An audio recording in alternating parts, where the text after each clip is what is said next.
Hi friends, welcome to my channel DG's Godavari అందాలు and blogs. అందరూ ఎలా ఉన్నారండి? నేనైతే చాలా బాగున్నాను. మీరు కూడా బాగుండాలి అని కోరుకుంటున్నాను. ఈరోజు మన వీడియో వచ్చేసి ఆల్రెడీ భోగి ముందు రోజు వీడియో అయితే పోస్ట్ చేశాను కదండి. ఆ రోజు ఆఫ్టర్నూన్ నుంచి ఈవినింగ్ వరకు వ్లాగ్ అయితే ఈరోజు పోస్ట్ చేస్తున్నాను. వీడియో ఎక్కడ స్కిప్ చేయకుండా ఎండ్ వరకు చూడండి ఫ్రెండ్స్. అలాగే ఈ వీడియో చూసే ముందు చిన్న లైక్ ఇచ్చి అయితే చూడండి. మరి లేట్ ఎందుకు వీడియోలోకి అయితే వెళ్ళిపోదామా? ఈ వీడియో వచ్చేసి భోగి ముందు రోజు అండి. ఆల్రెడీ భోగి ముందు రోజు అమ్మ వాళ్ళ ఇంట్లో హౌస్ క్లీనింగ్ వీడియో అయితే పోస్ట్ చేశాను కదా, అదే పూజా మందిరం క్లీనింగ్ అంతా కూడాని ఆఫ్టర్నూన్ నుంచి ఈవినింగ్ వరకు షూట్ చేసిన వీడియో అయితే ఈరోజు పోస్ట్ చేస్తున్నానండి. ఇక్కడ ఏంటో కూరగాయలు అనుకుంటున్నారా? ఇంకా అమ్మ అయితే సంత చేయించిందండి.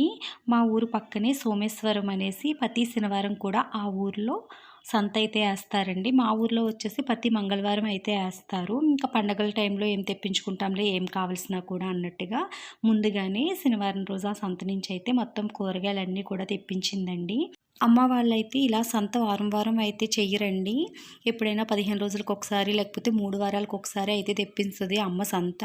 మిగతా రోజుల్లో ఏంటంటే మీకు నేను చాలా వీడియోస్లో షేర్ చేసుకున్నాను. మా ఊర్లో ఇలా బండ్ల మీద కానీ సైకిల్ మీద కానీ కాయగూరలు, ఫ్రూట్స్ అన్నీ కూడా అమ్మకానికి అయితే ఎక్కువ వస్తూ ఉంటాయండి. ఇంకా డైలీ ప్రతిరోజు కూడా కూరగాయల బండి అయితే వస్తుంది.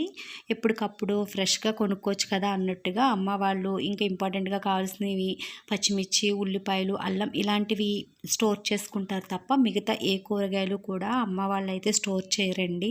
మరి ఇప్పుడు పండగ కదండి, ఇంకా మేము అందరం వచ్చాము కదా, ఇంకా కూరగాయలు ఎక్కువ పడతాయి. నెక్స్ట్ వచ్చి పిల్లలు కూడా ఇది తింటే అది తినము అలా ఇలా అంటూ ఉంటారు కదా, వాళ్ళకి బంగాళదుంపని ఇలా కాలీఫ్లవర్ ఫ్రై అని ఇలాంటివి చేయడానికి ఉంటాయి కదా అన్నట్టుగా ఇంకా మొత్తం అన్నీ కూడా తెప్పించారండి. ఇంకా వీటితో పాటుగానే మేమైతే ఆనపకాయ ఇవన్నీ కూడా తెప్పిద్దాం అనుకున్నాము, సాంబార్ పెడతాం కదా అన్నట్టుగా. కానీ మార్నింగే మా ఇంటి పక్క వాళ్ళు అయితే ఆనపకాయ, ములక్కాళ్ళు నెక్స్ట్ చిక్కుడుకాయలు అయితే ఇచ్చారు. వాళ్ళ దొడ్లో కాసాయి అనేసి ఇంకా ఉన్నాయి కదా అన్నట్టుగా వాటిని అయితే తెప్పించలేదండి. ఇవన్నీ కూడా కవర్లో వేసేసి కొన్ని మా ఫ్రిడ్జ్లో, కొన్ని మా ఇంటి ఎదురు వాళ్ళ ఫ్రిడ్జ్లో అయితే పెట్టాము. శీతాకాలం అయినా కూడా కాయగూరలు ఉత్తే పాడైపోతున్నాయండి. నెక్స్ట్ బయట ఉన్నట్లయితే చిన్నదాము ఒకటి ఎక్కువ వచ్చేస్తుంది అన్నట్టుగా. అలాగే ఇక్కడ వచ్చేసి మేము ముందుగానే అల్లం వెల్లుల్లి పేస్టు, గరం మసాలాలు, అలాగే కొన్ని చట్నీలు అంటే అల్లం చట్నీ అనేసి నెక్స్ట్ కొత్తిమీర చట్నీ ఇలాంటివన్నీ ముందుగానే చేసి ఉంచేసామండి. ఇంకా పండగల టైంలో అవి ఇవి అంటే అవ్వవు కదా అన్నట్టుగా. అలాగే ఇక్కడ వచ్చేసి అమ్మ దోశలకి అలాగే ఇడ్లీకి కూడా పప్పులు అయితే వేసింది, అవి రుబ్బుతుందండి. అలాగే ఇక్కడ వచ్చేసి ఇమిత్తిలు వేద్దాం కదా అన్నట్టుగా ఒక గ్లాస్ పెసరపప్పు, ఒక గ్లాస్ మినప్పప్పు అయితే వేసిందండి. ఇమిత్తిలు వేద్దాం కదా స్వీట్ చేద్దాం అనేసి. ఇక్కడ వచ్చేసి పప్పు అయితే గ్రైండర్కి వేసిందండి. ఇది వచ్చేసి మనం గారెల పప్పు రుబ్బుతాం కదా, మరి అంత గట్టిగా కాకుండా ఇడ్లీకి రుబ్బే అంత లూజ్గాని కాకుండా సమానంగా ఈ పప్పు అన్నది రుబ్బుకోవాలండి. రుబ్బుకుని ఇది మిత్తిల్ క్లాత్ అనేసి ఒక క్లాత్కి హోల్ పెట్టి ఇలా కుడతారండి. దీంతోటే మనం ఈ మిత్తిలు అయితే వెయ్యాలండి. చూసారు కదా, పిండి వచ్చేసి ఈ విధంగా రుబ్బుకోవాలి. మరీ గట్టిగాని కాకుండా మరీ పల్చగా కాకుండాని ఇలా రుబ్బుకునే ఈ మిశ్రమాన్ని మనం ఆయిల్లో ఫ్లవర్స్లా అయితే వెయ్యాలండి. మా అత్తయ్య గారు అయితే చాలా బాగా వేస్తారు ఈ మితికిలు అవి వచ్చేసి. అలాగే ఇక్కడ వచ్చేసి పంచదార పాకం కూడా పట్టేసింది అమ్మ.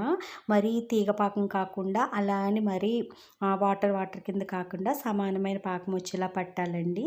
ఇలా ఆయిల్లో మనం ఫ్లవర్లా అయితే వెయ్యాలి. మా అత్తయ్య గారు అయితే భలే వేస్తారు. కానీ ఈ మిత్తిలు వేయటం చాలా కష్టం అండి. వచ్చిన వాళ్ళకి సింపుల్గానే అనిపిస్తుంది, కానీ ఇలా వేడి నూనెలో మనం క్లాత్తో వేసినప్పటికీ కూడా వేడైతే చేతికి చాలా గట్టిగా తగిలేస్తుందండి. నాకైతే ఫ్లవర్ వేయటం అంతగా రాదు, ఎందుకంటే మనం ఆయిల్లో వేసేటప్పుడే మనం ఇక్కడ పువ్వులా పిండుతున్నాం కదా, ఆ పువ్వు అన్నది అలా వెళ్ళిపోతూ ఉంటుందండి. దాంతో అలా మనం క్లాత్ తిప్పగలిగితే భలే వస్తాయండి ఈ మిత్తీలు. నాకైతే రావు, మా అత్తయ్య గారు అయితే భలే వేస్తారు. ఆవిడ వేసినప్పుడల్లా చూసి ఓ ఇంతే కదా వేసేద్దాంలే అనుకునేదాన్నండి. 1, 2 సార్లు మా అత్తయ్య గారు వేసేటప్పుడు క్లాత్ తీసుకు వేయబోయాను. నేను ఫ్లవర్ స్టార్ట్ చేతుల్లోకి ఆయిల్లో అది అలా వెళ్ళిపోతూ ఉండేదండి. ఇదేంటి అత్తయ్య గారు నాకు ఇలా వెళ్ళిపోతుంది, మీకు అలాగే ఉంటుంది అంటే, ఏ చీరల మీద పువ్వులు కుట్టడం అనుకున్నావా, ఆయిల్లో ఈ మిత్తి వేయటం అంటే నేర్చుకో అదే వస్తుంది అన్నారు. కానీ ఇంకా నేను ఎప్పుడూ ట్రై చేయలేదు. మా అత్తయ్య గారి చేత వేయించడమే నేను ఇలా చూసేదాన్ని అంతేనండి. కానీ 1, 2 సార్లు అమ్మ వాళ్ళ ఇంటికి వచ్చినప్పుడు ఈ క్లాత్ అయితే అత్తయ్య గారు ఇచ్చారు కదా, అమ్మ ఈ క్లాత్ ఉంది కాబట్టి వెయ్యి బుజ్జి ఎలా వచ్చినా పర్లేదు మనం తినడానికే కదా అన్నారు. అలా కొంచెం అలవాటు అయిందండి. ఆ అలవాటు కాబట్టి మళ్ళీ ఇప్పుడు పండగలో ఈ మిత్తిలు ఈ విధంగా అయితే వేస్తున్నాము. చూసారు కదా, ఒక్కటి కూడా ఫ్లవర్గా ఉండదు. మా అత్తయ్య గారు వేసినవి అయితే అన్నీ కూడా చక్కగా అందమైన రోజా పువ్వు ఉన్నట్టుగా ఉంటాయండి. ఇవి చూసారు కదా, ఒక్కటి కూడా పువ్వు రూపంలో ఉండవు, పేరుకే ఈ మిత్తిలు. కానీ ఏం చేస్తాం, ఏదో అలా అయితే వేసేసాము. ఇంకా అమ్మ ఇంట్లోకే కదా అన్నారు కదా అన్నట్టుగా. ఎందుకంటే అమ్మమ్మ, తాత, నాన్నగారు వీళ్ళు అయితే గట్టి వస్తువులు తినలేరండి. ఇలా అరిసెలు అనేసి గోరుమిట్టిలు ఇలాంటివి అయితే తినరు. ఇంక ఈ మిత్తిలు అయితే కొంచెం మెత్తగా ఉంటాయి, బాగుంటాయి కదా అన్నట్టుగా. ఇంకా ఆల్రెడీ ముందుగా కొన్ని చేశారంట, అప్పుడే అయిపోయాయి. ఇప్పుడు ఇంకా పండగ రేపు అనగా చేసుకుంటే ఇంక ఈ వారం కూడా ఉంటాయి కదా అన్నట్టుగా చేసాము. మిగతా మిగిలిపోయిన పిండిలో అమ్మ వచ్చేసి ఆనియన్స్, అలాగే కొత్తిమీర, పచ్చిమిర్చి కట్ చేసి ఈ విధంగా పొనుకుల కింద అయితే వేసిందండి. కానీ ఈ మిత్తిలు అంత ఆయిల్ పీర్చలేదు, కానీ ఇవైతే చాలా ఆయిల్ పీర్చేసాయి. ఈ విధంగా ఆఫ్టర్నూన్ 4:30 వరకు కూడా మాకు ఇంట్లో మార్నింగ్ నుంచి వర్కే సరిపోయిందండి. ఇలా ఏదో పని చేసుకుంటూ ఉన్నాము. ఇంకా ఆఫ్టర్నూన్ వచ్చేసి ఇంకా బయట పిల్లలు ఉన్నారు అంటే బయటకైతే వచ్చాను నేనైతే. ఇక్కడ వచ్చేసి ఈ అమ్మాయికి వెండి చౌలీలు అలాగే గాజులు అయితే తీసుకున్నారంట. చౌలీలు ఇంకా పెట్టలేదండి, గాజులు అయితే ఆల్రెడీ చేతులకి వేసి వాడుతుంది. చూసారు కదా, వెండిలో కూడా ఇలా పిల్లలకి గాజులు అయితే వస్తున్నాయి. అంటే పిల్లలకి గోల్డ్ అయితే వేయలేం కదండి, అటు ఇటు తిరుగుతూ ఉంటారు కదా, అలా అని ఇత్తడి వేసినప్పటికీ కూడా పిల్లల చేతులు కిలంలా పట్టేసినట్టుగా అయిపోతాయి కదా. ఇలాంటి వెండి అయితే గొడవ ఉండదు కదా అన్నట్టుగా ఇవి అయితే వేశారు, బాగున్నాయండి. అలాగే చిన్న బొట్ట వచ్చేసి పైన ఇలా స్టోన్లా వెండిలోనే చౌలీలు కూడా తీసుకున్నారంట. ఇవి తీసుకొస్తే నేనైతే వీడియో షూట్ చేశాను, బాగున్నాయి కదండి. వెండి వచ్చేసి ఈ విధంగా వెండి మీద గోల్డ్ కోటింగ్తో జ్యువెలరీ అయితే వస్తుంది కదండి, అలా కాకుండా ఈ మధ్య కాలంలో ఎక్కువగా ప్రత్యేకించి వెండికి స్టోన్స్, పూసలు ఇలాంటివి పెట్టి మనకి నెక్ సెట్స్, నెక్స్ట్ హారాలు, గాజులు, చౌలీలు ఇలాంటివి కూడా వస్తున్నాయండి. నేను మా ఫ్రెండ్ వాళ్ళ దగ్గర చూసాను, వాళ్ళు హైదరాబాద్లో తీసుకున్నారంట. అంటే ఇంకా ప్రత్యేకం ఎండేనండి, అంటే పూర్వం కూడా ఎండి వడ్లానాలు పెట్టుకునేవారట, మా అమ్మ చెప్తారు. చూసారు కదండి, ఇంకా మా వీధిలో ఈవినింగ్ 4:35 అయ్యిందంటే పిల్లలు, పెద్దలు అందరూ కూడా కూర్చుంటారు ఒక హాఫ్ అన్ అవర్ వరకుని. అంటే మా ఇంటి ఎదురు వాళ్ళకి పాలు పట్టుకెళ్ళడానికి వచ్చిన వాళ్ళు వీళ్ళందరూ కూడా వచ్చి కూర్చుంటారు. ఇంక ఈలోగా పిల్లలు వీళ్ళందరూ వచ్చి భలే ఆడతారండి. మా ఇంట్లో ఉంటే టైం పాస్ భలే అయిపోద్ది. ఇంక మనం టీవీ చూడాలా, ఫోన్ చూడాలా అన్నట్టు ఏమీ ఉండదండి. మార్నింగ్ ఏంటి, ఆఫ్టర్నూన్ ఏంటి, ఇలా ఈవినింగ్ టైంలో ఏంటి, ఏ టైంలో అయినా సరే బయటకు వచ్చి కూర్చున్నామంటే ఎవరికొళ్ళు వస్తారు. నెక్స్ట్ కాయగూరలని, ఫ్రూట్స్ అని అవన్నీ ఇవన్నీ ఇంక అమ్మకానికి వచ్చే వాళ్ళు ఇంకా అలా సందడిగానే అనిపిస్తూ ఉంటుందండి. ఇంక ఇప్పుడు ఇలా 5:30 ఆ టైంకి అయితే పిల్లలకి ప్రతి ఒక్కరు కూడా భోజనాలు తినిపిస్తూ బయటకు అయితే తీసుకొస్తారు. అలా బోల్ సందడిగా అనిపిస్తుంది. ఇంకా మా ఇంటి ఎదురు వాళ్ళ మనవలు వీళ్ళందరూ కూడా పండగకి వెళ్ళిపోయారండి, లేకపోతే వాళ్ళందరూ కూడా ఉంటే ఇంకా టైంపాస్ అయిపోద్ది, భలే ఉంటుంది ఇదంతా కూడా సందడి. కానీ వీళ్ళు కూడా ఈరోజు వీళ్ళ అమ్మమ్మ వాళ్ళ ఇంటికైతే వెళ్ళిపోతారంటండి. ఇంకా హాఫ్ అన్ అవర్ వరకు ఉంటారంతే, వీళ్ళు కూడా వీళ్ళ అమ్మమ్మ వాళ్ళ ఇంటికైతే వెళ్ళిపోతారు. ఇక్కడ వచ్చేసి మీకు రైస్ చూపిస్తున్నాను ఏంటి అనుకుంటున్నారా, ఇవి వచ్చేసి మా ఇంటి ఎదురు ఆవిడైతే తీసుకొచ్చిందండి. రేషన్ బియ్యంలో వచ్చేసి ఈ బియ్యం కలుపుతున్నారు. ఇవి వచ్చేసి ప్లాస్టిక్ రైస్ అంట, నానబెడుతుంటే ఇవి మామూలుగానే రైస్ అయిపోతున్నాయి, పైకి కూడా తేలిపోతున్నాయి వాటర్లో అనేసి చెప్పి తీసుకొచ్చిందండి. అన్నీ చక్కగా వేరి వీటినైతే మేము టెస్ట్ చేసాము. అలా ఏంటంటే ఈ వాటర్లో వేయగానే కొంచెం ఉబ్బిపోయి మనకి మొరమొరలు ఉంటాయి కదా, అలా అయితే అయిపోయాయండి. అది కూడా వీడియో షూట్ చేశాను, ఆ వీడియో ఎలా మిస్ అయ్యిందో, అంటే ఇన్ని పండుగ వీడియోస్ ఉన్నాయి కదా, మొత్తం మీద మిస్ అయిపోయిందండి. మరి అవి ప్లాస్టిక్ బియ్యము, నార్మల్ బియ్యం అయితే నాకైతే తెలియలేదు. కానీ మా ఇంటి ఎదురు ఆవిడ మళ్ళీ అన్నారు, లేదు ఇవి రైస్ పాడవకుండా ఇది ఒక రకం బియ్యం అంట కలుపుతున్నారని ఏవో చెప్పేశారు, అన్నీ వాళ్ళే అన్నారు. ఇంకా అలా వీడియో అయితే షూట్ చేశాను. అలాగే ఇక్కడ వచ్చేసి సంజాజులు అయితే కోస్తున్నానండి. నేను చెల్లిగారు చిన్న అబ్బాయిని నేను ఇలా కోసి గోడ మీద పెడుతున్నాను అనేసి మా చెల్లిగారు చిన్న అబ్బాయి కిందకి వెళ్ళి వాడైతే గ్లాస్ అయితే తీసుకొచ్చాడు. ప్రతిరోజు కూడా బోల్డ్ కాసేస్తున్నాయి పెద్ద మమ్మీ, ఈ రోజు అయితే ఇంకా తక్కువే కాస్తున్నాయి అని అయితే చెప్పాడండి. చూసారు కదా, ఇక్కడైతే సంజాజులు కోస్తాయి.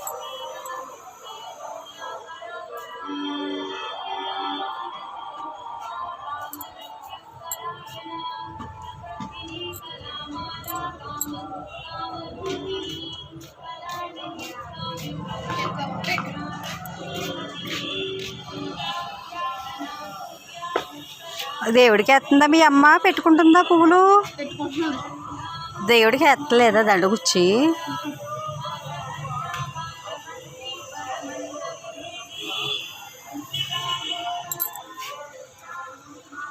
మనం లేక కిందంతా పువ్వులు చాలా రాలిపోయినాయే. కోస్తున్నారా? అయినా ఇంక ఇవి తెంచేయాలి, ఇవి ఉంటే పువ్వులు అస్సలు ఏడో.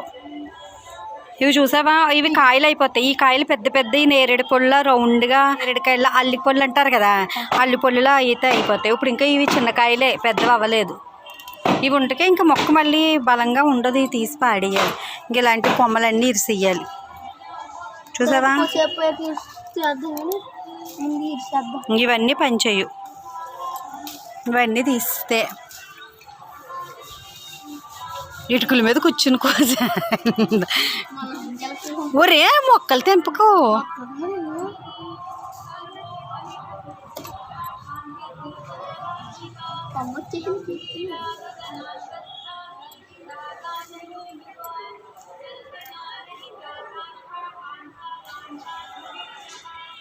ఫస్ట్లో మేము ఇల్లు కట్టుకున్నప్పుడు వేసిన మొక్క అయితే చాలా ఎక్కువ పువ్వులు పూసేసాయండి. 2 మూరలు 3 మూరలు అయిపోయి మాల కట్టలేకపోయేవాళ్ళం, కొయ్యలేకపోయేవాళ్ళం అండి. ఎవరు వచ్చినా కూడా కోసుకోమనేవాళ్ళం. తర్వాత ఇది కొత్తగా వేసామండి మొక్క. అంటే కొత్తగా అంటే ఇది కూడా ఒక 10 సంవత్సరాలు అవుతుందిలేండి మొక్కేసి. కానీ ఇది అంతగా పుయ్యటం లేదు. కానీ ఎప్పటికప్పుడు అమ్మ వాళ్ళు వచ్చినప్పుడల్లా దీన్ని కోసేయటం, మళ్ళీ ఒత్తుల్లోకి ఎదగటం, మళ్ళీ గత్తరైపోతుందని కోసేయటం, అలా చేయటం వల్ల ఏంటో కానీ ఇంకా మొక్క పెద్దగా ఎదగక పువ్వులనేవి అంతగా కాయటం లేదండి. ఇంక ఈ రోజైతే మరీ తక్కువ పూసాయి. నేనైతే సన్నజాజులు ఇష్టంగా పెట్టుకోను, కానీ అమ్మ చెల్లి వాళ్ళైతే ఈ పువ్వులు ఇష్టంగానే తలలో పెట్టుకుంటారండి. కానీ ఇవి 2-3 అవర్స్కి స్మెల్ అయితే వేరేలా వస్తాయి. నాకు అంత ఇష్టం ఉండదు. ఇలా మొగ్గగా ఉన్నప్పుడు చాలా మంచి స్మెల్ అయితే వస్తాయండి. మళ్ళీ చెట్టు ఉంటే మార్నింగ్ వరకు కూడా స్మెల్ అన్నది మారకుండా చాలా మంచి స్మెల్ అయితే వస్తాయి. ఎందుకంటే మేము ఒక్కొక్క రోజు కొయ్యటం మానేస్తాం కదా, బయట వాకిట్లోకి వెళ్ళే టైంకి ఇంకా గాలికి మంచి స్మెల్ అయితే వస్తుందండి. మేడమెట్ల దగ్గర కట్టని అప్పుడు అనిపిస్తుంది ఈరోజు పువ్వులు కొయ్యలేదే అనేసి. చూసారు కదా, మాల అయితే చక్కగా కట్టేశాను. విడిచిన తర్వాత చూసారు కదా, తిక్కుగా భలే ఉన్నాయి కదా. ఇవైతే ఇప్పుడు అమ్మ బాక్స్లో పెట్టి ఫ్రిడ్జ్లో పెట్టేస్తుందండి. రేపు మార్నింగ్ కూడా ఇవి ఇంతే తాజాగా అయితే ఉంటాయి. ఇంకా రేపు మార్నింగ్ అయితే భోగి కాబట్టి రేపు అయితే పెట్టుకుంటారు. ఇక్కడ వచ్చేసి మా చెల్లిగారు చిన్న అబ్బాయి వచ్చేసి ఇంక వాడి దగ్గర డబ్బులు ఉన్నాయంటే చాలండి, కొట్టు దగ్గరికి వెళ్ళి ఏదో ఒకటి కొంటానే ఉంటాడు. ఇవి బాల్స్ ఉంటాయి కదా, వీటిని వాటర్లో వేస్తే పెద్ద పెద్ద బాల్స్ అయితే అవుతాయి కదా. అలాగే వాటిల్లో చిన్న చిన్న బల్లులు, అలాగే బొద్దింకలు అనేసి, నెక్స్ట్ సాలిపురుగులు, అలాగే గులాబీలు ఇవన్నీ కూడా వస్తున్నాయి కదండి. వీటినైతే తీసుకొచ్చాడు వీడు. అవి వాటర్లో వేస్తే భలే సాగిపోయి పెద్ద పెద్దవి అయితే అయ్యాయి. ఇంకా మా అమ్మ అయితే ముందు ఏదో డొక్కు అయితే ఇచ్చిందండి. ఇటు మగ్గులో వేస్తే మగ్గుల్లోని గ్లాసుల్లోని వెయ్యికని తిట్టి, కానీ మేము ఇద్దరం ఇక్కడ గ్లాసులో అయితే వేస్తున్నాము.